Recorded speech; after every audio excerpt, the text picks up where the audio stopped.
Wait a second.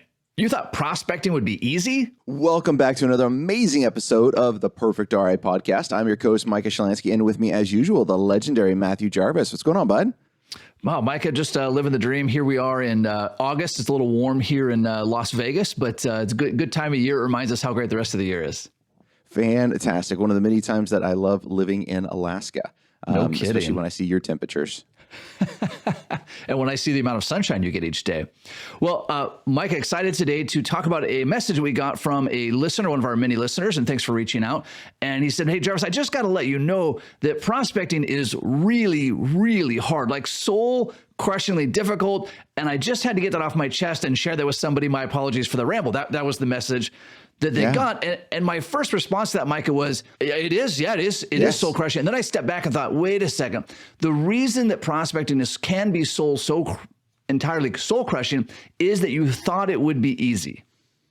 Yeah, it's this concept, right, about this setting expectations that are there. And so we talk about setting expectations a lot, Jarvis, when we're talking about from a client standpoint, or maybe even a team standpoint, maybe a little bit with a family standpoint. But there's also internal expectations that you need to be setting as well. And so what expectations did you set internally on your prospecting? You said, hey, amazing. When I get my CFP, I hang up my shingle. People are going to be flocking to me. I mean, it'll be amazing. It'll be the best thing ever. And then you realize that no one cares that you have a CFP and beside your mom. And so that didn't help because she didn't transfer her accounts either. And so then it's like, well, I have to do something else, right? We have to go and do these activities.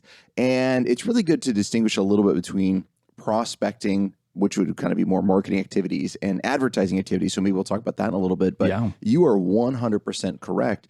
It is very, very challenging because you have to put yourself generally in a position that you don't want to by default be into. Yeah, for sure. And Jordan Peterson had an interesting discussion one time about the source of PTSD, post-traumatic stress disorder.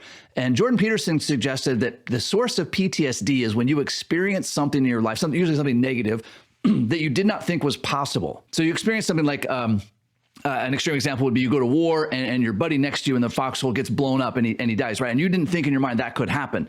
Understandably so. But people also get that on much lower levels of things, right? And so Jordan Peterson's thing is, hey, if you're experiencing PTSD, it's because you saw some kind of evil in the world that you didn't think was possible. And his solution to that is you need to better understand how much evil there is in the world. Now, you don't hopefully need to study evil to understand prospecting, but you do need to understand that prospecting is incredibly difficult. It's incredibly difficult. There are ways to make it easier. There are ways to make it less emotionally painful. And the trick, I think, Micah, here is that we've all been brainwashed to some extent that it will be easy, right? The CFP board is out there advertising, hey, if you're a CFP, clients will flock to you. And to your point, something we both believe, I don't want to speak for you, I certainly believe that once I got my CFP mark and I got listed on the CFP's website, the prospects would come flooding in, and they didn't at all, ever. Not once. Yeah, and they didn't. Hard stop with that one, right? Because we got to do other things. There's a part about, okay, how much education do I need to have with something? But then I need to do something in order to turn that education into action, which is actually helping clients. And that's risking a no. And Jarvis, I think this is a big distinction right here, which makes it so challenging. We talk about prospecting.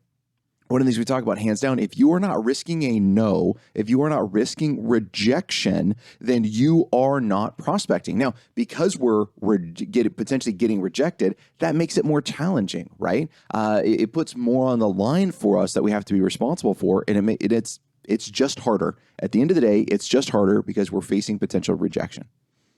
Yeah, and this is typically the driver of almost all playing office, right? Hey, instead of prospecting, instead of calling another center of influence and asking them for their hourly rate and hearing them tell me to go away or to get lost, or I never talk to financial planners, whatever that case may be, what I'll do is I'll start a podcast, I will go on social media, I'll reorganize my office, I'll get yet another credential, and I'll hope that by some miracle, even though it's never happened in the history of our industry, that clients will come flooding in.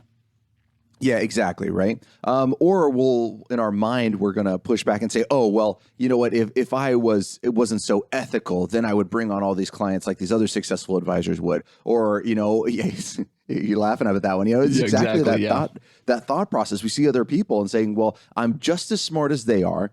So clearly they have to be doing something wrong in order to bring on this clients. And it's no, you are doing something wrong. you are not prospecting. You are not getting out there and risking a no, and you are not willing to take the risk to transform somebody's life. Because at the end of the day, that's what we do as financial advisors. We transform someone's life, and you are not willing to take that risk to make that amazing experience for somebody. Yeah, for sure. For sure. We also then tend to look for outliers, right? So we'll look for like a Justin Welsh, who's not a financial advisor, but has an enormous LinkedIn following and apparently makes quite a bit of money from selling classes, right? And so he said, well, Justin Welsh, he posts on social media, and therefore all I need to do is post on social media. But if you take a step back and you look at the kind of content that he's creating, right? Each of his posts are incredibly thoughtful. They've been well researched. They're well thought out. They're paragraphs long. They all tie together. It's part of a bigger marketing campaign. And Bob Dunwoody, Mike, remember Bob Dunwoody's stuff? Oh, yeah. He talks about, we see people that are successful and they make it look so easy. And that's because they're incredibly good at it. They've already done the time. They already put the reps in. And so what we often do is we say, hey, what I want Micah's practice today. I want Micah's practice today. I don't want his practice from 10 years ago or 5 years ago or 20 years ago. I want his practice today. Can I just fast forward to that? And that just doesn't exist. Not that I've ever heard of, maybe one in a million, but you've got to do the painful work of building that foundation. Yeah, Jarson, I don't want my practice from 20 years ago. I don't know. Right? So I could definitely see that. So let's take a step back. We talked about this previously on the pod, but it was a while ago. Let's separate a little bit of difference in marketing activities versus advertising activities, right? So marketing activities is something, and I know it sounds like a little bit of a nuance, but I heard this from another guy. I wish I could give him credit for it. I don't remember who it was. And it was, this makes a little bit more sense. Marketing activities are things I'm going to do, which I'm expecting a direct ROI on. Okay, great. You want to come up with a LinkedIn strategy? Fantastic. Come up with your LinkedIn strategy, then put trackable links in everything, and let's find out what your return on investment is. Now say, Micah, LinkedIn is free. I'm not paying for anything. No, you're paying for your time in order to write the posts and do all those things. How much time is it taking you to do that? What return are you going to get? If I am not getting a return from a marketing activity, I am stopping that marketing activity. My return is not likes. My return is dollar signs, right? I am not trying to run a popularity contest. Why? Because I want games I can win. So I'm definitely not doing that one. It's all about getting the clients to take action because that's where I'm transforming their lives. And if I'm not getting them to take action, i.e. they're not buying a course, they're not becoming a client, I am not helping them transform their lives. That's truly what I believe. So my marketing activities have to result in that process going down. Now, Jarvis, that's a little bit of a pivot from an advertising thing. Advertising is, let's say you want to join Rotary. Let's say you want to go and do some volunteer work. Maybe you're going to sponsor an event and put your logo up somewhere. Fantastic. Wonderful. I'm going to count those in advertising unless you're willing to do something that risks a no. When I'm doing marketing, I'm doing something that risks a no. I'm asking for the email address. I'm asking for the content. I'm calling places and asking to put on events and do seminars, right? I'm asking for that. I am risking a no, and I'm tracking my ROI. Those are the two things that have to be present in a marketing/prospecting activity. If both of those are not present, then it's advertising. Right? And there's a certain amount of money that I set aside for advertising every year. I like to give back to the community. I like to help. I like to put our brand name out in that aspect of it. And great news, I want to come to budget for that. And I have zero ROI on that. And it's okay because I have it set up that way. But don't confuse the two. Yeah, that's a great distinction, right? So advertising could fall, sometimes people call this like brand awareness or these types of things, but you're not going to be able to track that back to real clients because you're literally not tracking it, right? I met an advisor who said that he had put up billboards in his town. And he says, it's really exciting. Everywhere I go, people say, oh, hey, you're the advisor that's on the billboards. And he was really proud of that. I said, boy, let's call him Dave. Dave, that's really exciting. How many of those people have then said, I would like to become a client? And then it got really quiet. And he said, well, none of them.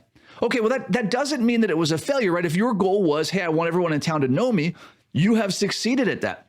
But if your goal was, hey, I want to transform lives and I want to build a successful practice, at no point in that have you risked no, because you weren't even tracking the result, right? The billboard didn't say, scan this QR code and get our thing. At least that you'd have some kind of result, because then you have to be, and this is why it's so hard and why advertising is so seductive. You don't have to be honest with yourself. Hey, we're spending $5,000 on Facebook ads.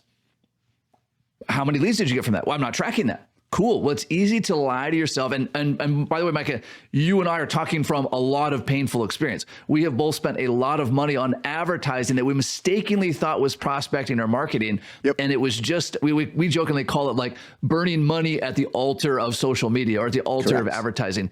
Just burn the money. Yeah, go do something fun because it won't be at the end of this. You know, we were just meeting with an advisor. He was up in Alaska, just kind of chit chatting. Great practice, and he says, "Hey, I'm paying $2,000 a month for someone to do my social media." I said, "Great. What does that mean?" He said, "I don't know. They're kind of crappy posts. They post, once a week on social media or whatever the frequency was." It's like same question. How many clients have you gotten to that? Well, none. We really can't track it. Okay, that's not a marketing activity. That is an advertising activity. So so let's take that out of the marketing, right? You should have at least have 3 marketing stools going on at all times so you can see what's working. So if your goal, if one of your marketing strategies is in this case, let's say social media with LinkedIn posts, but you cannot track anything and you are not risking a no, it is not a marketing strategy. That goes over into advertising. Great. What are your 3? Now you don't have social media anymore because you're not doing that correctly. So what are the 3 marketing activities you're doing to build your practice? Yeah, one that falls in this category, Micah, would be, hey, I need a fancy new website. Now, you do need a website. You do need to have a decent place for people to find you, right? But again, if you cannot track the results, and this is the question to push back on when you get sold by some kind of advisor website company, great, how will I track? You want me to pay $10,000, $20,000, a gazillion $1,000 for this. How will I track the return on that investment? And as soon as they say anything like, well, it'll be brand awareness or blah, blah, blah, blah, people can find you. No, if I cannot literally track, which would be emails captured, appointments scheduled, classes purchased, whatever your call to action is. If you don't have a call, if they're not leading you with a call to action that you can track, that is an enormous red flag that you are burning money. It is playing office, rebranding, 100%. Generally playing office, right? Yeah. There's exceptions to every rule. I get it, but these are areas that are red flags. I'm going to change my logo. I'm going to change my letterhead. All of these things are playing office. Now, we're all guilty of it. And I get in that same thing as saying, hey, I want to spice up the website. I want to do this. Great. I'm not saying don't do that. Put it in its proper place. That's going to go in my advertising bucket. That is not a marketing campaign. So I don't use any of my marketing dollars for that, by the way, right? Did my mid-year review. I have X amount of dollars allocated for marketing, and I have Y amount. I should be a lower alphabetical number, so it's a smaller amount for advertising because it is less of a return. But I have X amount for marketing. And if I say, hey, I'm going to play Office because I want a cool new logo file, or I want to redo my website, or it'd be really great to join Rotary, that does not come out of my marketing budget.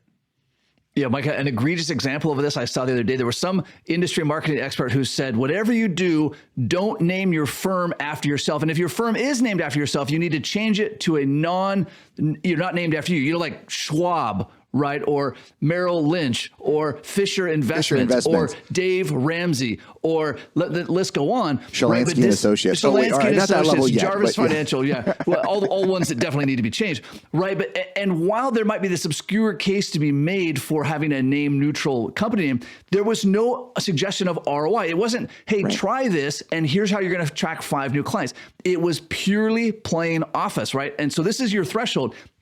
If I'm not risking a no, or if I cannot directly track the results, it is playing Office, and almost every advisor should not be in that space. Now, once you're past a couple $1 million of revenue, or you have a very specific niche and you're trying to develop that, like a very tight niche, not like mine, like retirees, a very tight niche, Mike, similar to yours, you could make a case for that. Short of that, no one should be playing in that space. No one at all. And to make a case for it, do a DBA, right? Let's say, again, I'm going to take my case inside of here, and you listeners can push back on me. Just maybe I'm tooting my own horn, but we have PYFR, Plan Your Federal Retirement, and that's our niche. We have a website, Plan Your Federal Retirement. That's going after it. Now, how we came up the name was not how I see how these experts come out with it. What do you feel?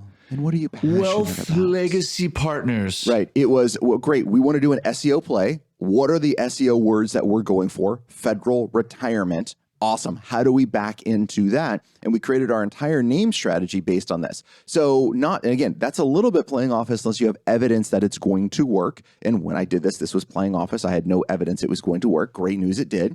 But you need to really walk into those and be super, super careful. Now, Jarvis, it gets to the big question. So we're ragging on a lot of things that people say are marketing and are really advertising.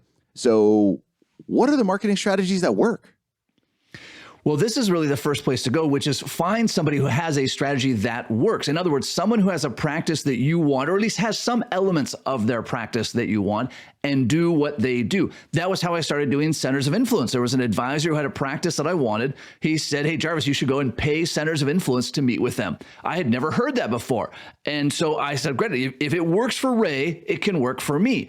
And if I do it enough times like Ray does it, then it's going to work for me. Same when I worked with Tom Gal, right? Rest in peace. Tom says, hey, I do one-page financial plans this way. Cool. If I do them this way enough times, it's going to work. But it really boils down. So it boils down to find a system that's really working for a real advisor who has, and by real, let's just, Micah, side note here. To be a real financial advisor, you actually have to meet with clients. Hard stop on the definition. Like just one? If you just met with one client? I will take even one.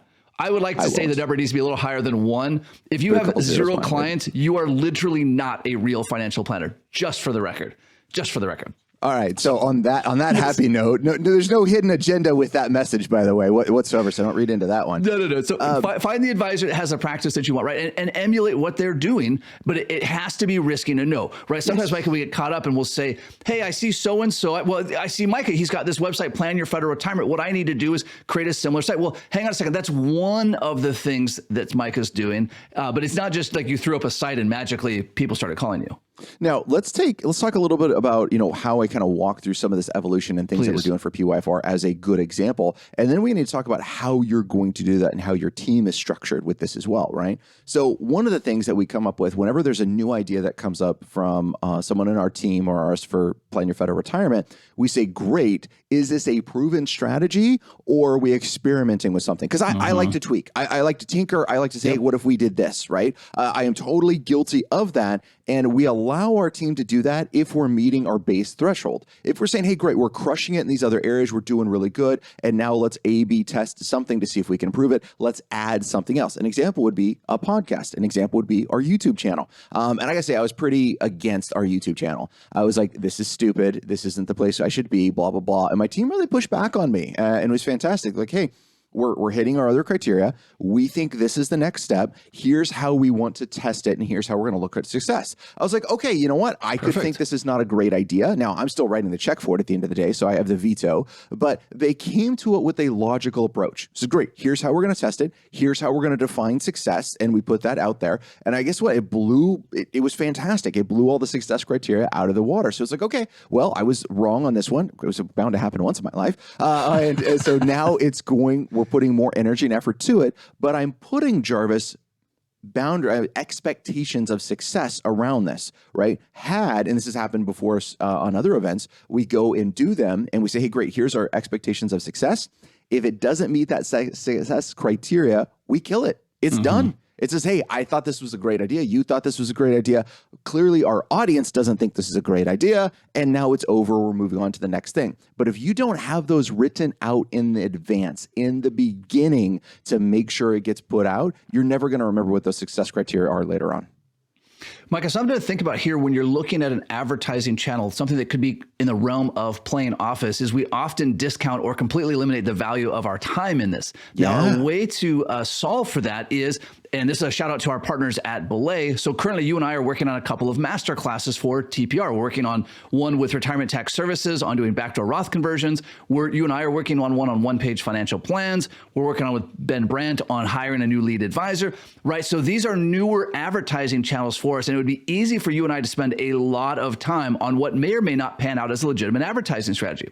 So the reason I mentioned Belay is that I've got Zach, who's been my virtual assistant from Belay for the last 6 months now. He is going through, looking at all those videos, organizing them, following up with the editing team, making sure everything's been transcribed and they're in order. So I've delegated to him that work so that I don't find myself caught in this, let me spend dozens or hundreds of hours on a path that isn't proven, and then I discount my time out of the equation, right? So if I'm physically writing a check for Zach for his VA time, which is money well spent, that makes it a little bit more aware. So I say, hey, boy, I spent X thousand in this month for Zach to run this project.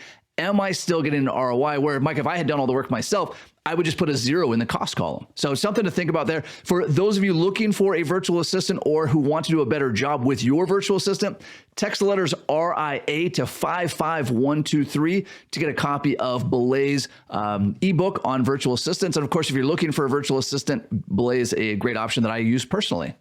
You know, Jarvis, and the funny thing about this, let's keep in mind, and I think this is what Teresa from Belay says this, if you don't have an assistant, then you are the assistant. Yeah. So on that cost column with your time, if you are not delegating these things and there are things that could be delegated, then what you need to do is write down what the hourly rate is that you would pay somebody else to do this, what your rate is, and what's the difference. And that's money you're throwing away.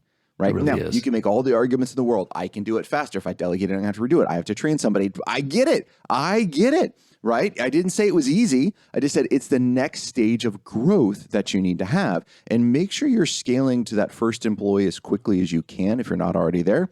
Be really slow on that second employee and be ultra slow on a junior advisor. Yes, yeah, we've done a few episodes on that. So, Michael, let's pivot if we can just a little bit. If you were a newer advisor, if you started over in a new town today, and you didn't get to rewind 20 years, but let's say you start over in a new town, what would you recommend? Where would you start? Right? So somebody listening, this advisor who messaged me saying, "Hey, prospecting is soul crushing." What would you tell them to do, like literally this week? Like finish the episode, give it 5 stars, sign up for our next event, and then go and do. So one of the things, I got to ask a question first, though. So I got it in this new town. How long am I going to be there? 30 days? 5 years? You have until your mortgage payments due. So my mortgage payments due? All right, so paid off? Okay, so I'm moving. Now, the reason I want to put us in this mindset, Jarvis, so often we get in a short-term mindset. Hey, I need to do something now, and you're playing checkers and you should be playing chess. Right? And I'm not saying don't scale your growth. I'm saying you have to do 2 things at once. So I would break my marketing. Again, you need to do 3 marketing things, right? Going on to find out what works and be tweaking things, etc. And I would say, fantastic. What are 2 things that I could do that are short term that are going to help bring on clients? And what's the third one that I could do that's more long term, automated focus that removes me from the time elements of it, right? The first 2, if you're just starting off, not if you're just starting off, if you wish to grow your business the most rapidly possible, it is your time doing prospecting and marketing events, which is going to be the most effective. Virtually nobody else's, right? So I'd be going for referrals and center of influences. I'd be putting on and teaching classes. Those would be the 2 that I'm doing. And then I still like the online world. So I would be building something on my 3rd channel on the online side to be building that longer term community and more of the autopilot in the future, getting clients coming in. I think that's a great point, right? You got to be playing for the short-term game. Well, actually, I'm going to call that the mid-term game and the long-term game. Because I got to be really honest with everybody listening. You're not going to just, and maybe someone's going to call us up on the show, which would be interesting because we don't have telephones on the show, and say, hey, I did this, and overnight I had this great practice. Love to have you on the show. You've got to understand this takes time, right? Even my COI strategy, which is very effective, it was, Mike, I think it was a better part of 2 years before I got my first referral from a center of influence. Now, once that spigot opened, it opened wide open. It's been a source of 1/3 of my new clients each year, but it took me 2 years of meeting with COI after COI. A lot of them were not worth the time. They were not worth the expense, but I needed to get those. And I told myself, and this is part of the mental hack, each one of these is a practice session, right? I have no failed sessions. Right back to when we meet with prospects. A successful prospect meeting is me delivering massive value. It's not them saying yes, that's a bonus, that's a cherry on top. It's me delivering value. So whenever I'm doing prospecting reps, if I'm teaching a class and one person shows up, great news, I have one person to practice with. Great news, this is a reminder for next time that I've got to make more calls to fill that class, right? So I'm hacking my mindset that I'm always going to win, but I still have to understand it's going to take a lot of at-bats. I'm going to have to strike out a lot of times before I start even getting on base, let alone hitting it out of the park. Amen. It's a lot of energy. It's a lot of effort that you have to step up and put into these things, right?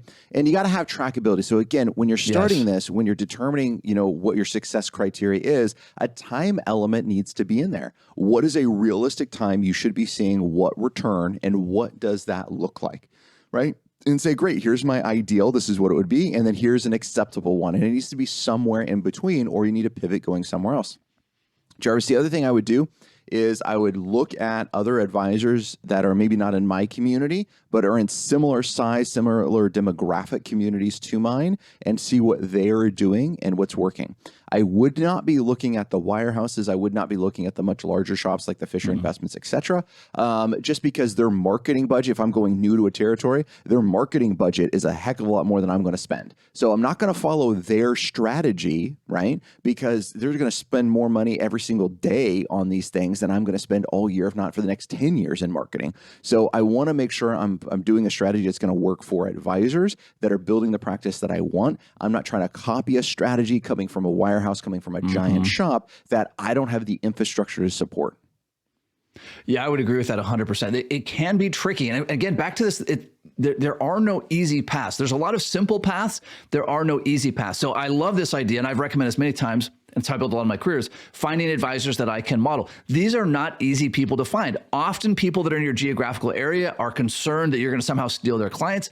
It's an unfounded concern, but it's there.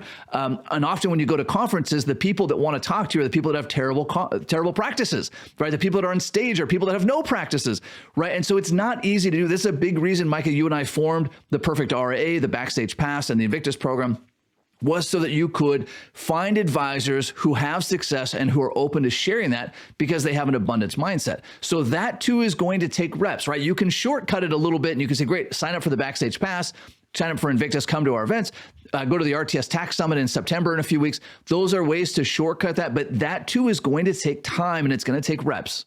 Well, I was going to say too, not to be too biased in here, but that is one hell of a shortcut because we have dramatically transformed people's practice, which again, I'd like to take some credit for just from my ego standpoint. But if we take that aside, you look at the room of the people that we're putting together. We're putting in a room together of people that have a variety of different practices that are all focused on growth, that do solid financial planning. How could you walk away from a 2 or 3 day event with those people and not transform your practice? Well, you can't because we have extreme accountability. So we're going to corner you on that to make sure you grow. But the people that show up there, I mean, they definitely get a little bit on the uncomfortable side because we do a lot of stuff to make you uncomfortable, to get you out of your comfort zone, because comfort is the cancer of success. Right? Quote from Joe Lucas right there, and saying we need to get you out of that comfort zone so you can push to that next level. So getting around that community, man, it's just amazing. Yeah, the big piece of that helps with is another mental hack, right? There's always this fear when you're prospecting, marketing, advertising, whatever, that you're going the wrong direction, right? In fact, actually, Micah, your dad and I were chatting about this the other day over the 4th of July. He says, hey, these marketing guys, they always tell me, like, imagine you're digging a gold mine and you're just one strike away from gold and you're turning to walk away. And they're trying to get more like, at his point, he was talking about ads in the phone book, but this is the same for any kind of advertising. And his comment was, yeah, but what about all the gold mines that never hit gold, that the guy went bankrupt before he ever found gold because he was digging the wrong direction? You can put reps in the wrong direction, right?